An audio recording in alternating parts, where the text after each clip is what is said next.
All right, so here we go. Got TJ's Mk6 up on the lift. Here's the Steve Petty Motorsports downpipe with the had to be modified to even fit on the car V-bands. My camera's gonna give me 5 or 6 sessions of cutting off randomly, like iPhones do. So it's gonna be really tight back here, fitting everything I want to fit. The Borla muffler is gonna sit somewhere over here, valve over here, so it's got flow priority. So yeah, I'm just gonna remove the stock stuff and see what we can do. I'm actually kind of debating which vibrant resonator I'll use, just because there's a lot less, good old iPhone, there's a lot less space than I was picturing. I don't want to lose any ground clearance, and honestly the smaller, more compact ultra quiet's perfectly sufficient for a Mk6 because they don't do the variable valve change over at 3000 RPM that, like Mk7 is where I was going with that. Hopefully my phone's about done with this. You get a couple seconds at a time recording. So yeah, I'm gonna start pulling this stuff off and we'll see what kind of space we're working with. All right, so getting a good look at everything that's gonna make this kind of a challenge and tricky. One is the close proximity to this bend and this mount. For me, removing this less than quality V-band they used on there. And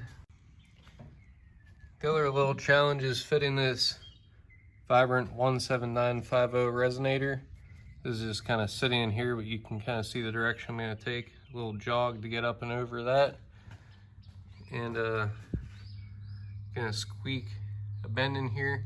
This is all just kind of set in place. I'm gonna cut some length off of each end cap to give me, man, do I hate iPhone. Give me a little bit more room to work with, but basically that's where that's gonna sit. So ground clearance wise, we'll be looking good there. Might be losing just a hair, but TJ's looking for as close to OEM quiet as possible with the valve closed. So I'm gonna do what it takes to get this bigger resonator in here and get rid of these janky V-bands. So I'm gonna pull this downpipe off. We've got new gasket and hardware to go on there when it goes back together, and start cutting stuff up.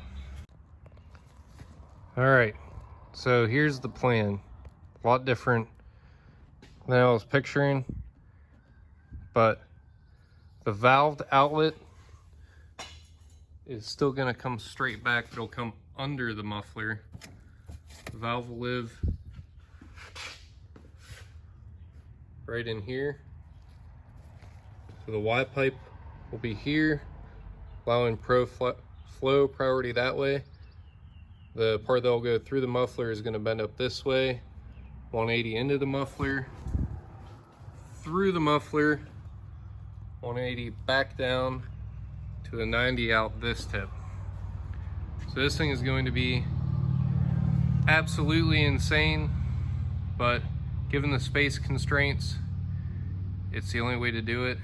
And actually with all those additional bends, it's going to help reduce the noise a lot, because the more bends you put in it, the longer the system is, the less velocity you have, and the slower the sound travels through the core of the muffler, the more effective the muffler is.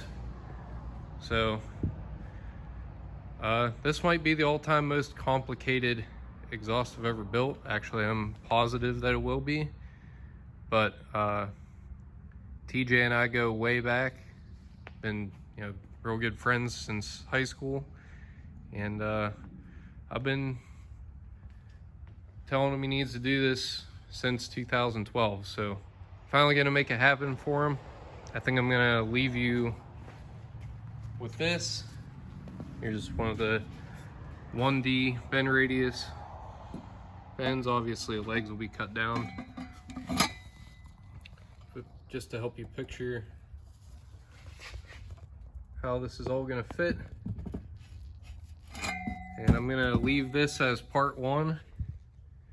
So if you're not subscribed to the channel, hit that subscribe button and stay tuned for part 2 of the Bond Performance valved turbo back exhaust on this Mk6 Golf R.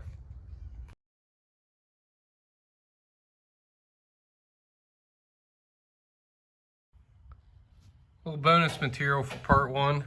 For those of you wondering, the drive shaft does have to come loose to give enough room to get even an aftermarket downpipe out.